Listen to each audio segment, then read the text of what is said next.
আমরা চলে এসেছি মায়াপুরে, বিশ্বের সবথেকে বড় মন্দির দেখতে পাচ্ছেন আপনারা। এই বিশাল বড় ইসকনের ক্যাম্পাসে বিভিন্ন ভবন, ভগবানের চরণে যে 5টি চিহ্ন রয়েছে, শঙ্খ, চক্র, গদা, পদ্ম। এখানে সেরকম 5টি ভবন আছে, শঙ্খ ভবন, গদা ভবন, চক্র ভবন, পদ্ম ভবন।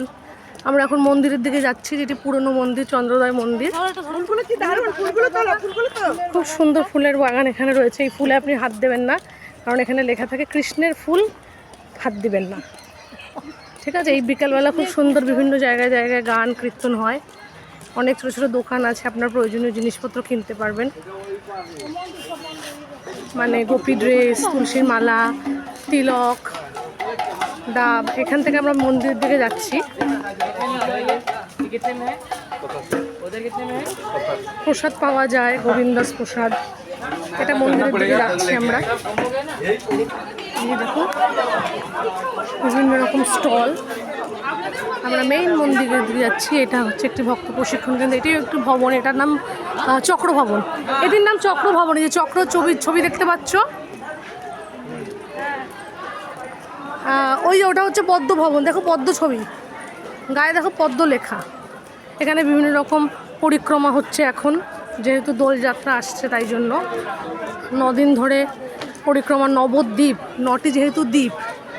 এই যে বড় মন্দিরটা তৈরি হয়েছে, বিশ্বের বড় মন্দির, একটু একটু করে উদ্বোধন হয়েছে।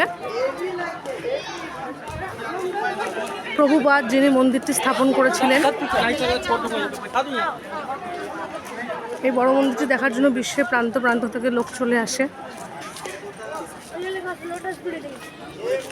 হ্যাঁ, লোটাস বিল্ডিং, কারণ লোটাস কৃষ্ণের পায়ে যে 5টি চিহ্ন আছে, সেই 5টি এখানে ভবন রয়েছে। এই বড় বিল্ডিংটি দেখতে পাচ্ছেন তো। এবার আমরা চলে যাচ্ছি চন্দ্রোদয় মন্দির, যেখানে ভগবানের বিগ্রহ। হ্যাঁ, তুলেছি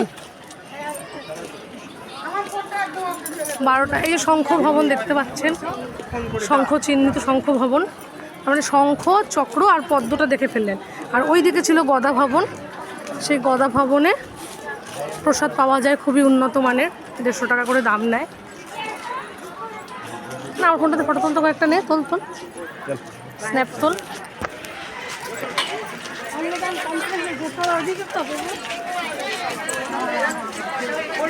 হ্যাঁ, আমাকে তার ফটো তুলে দে।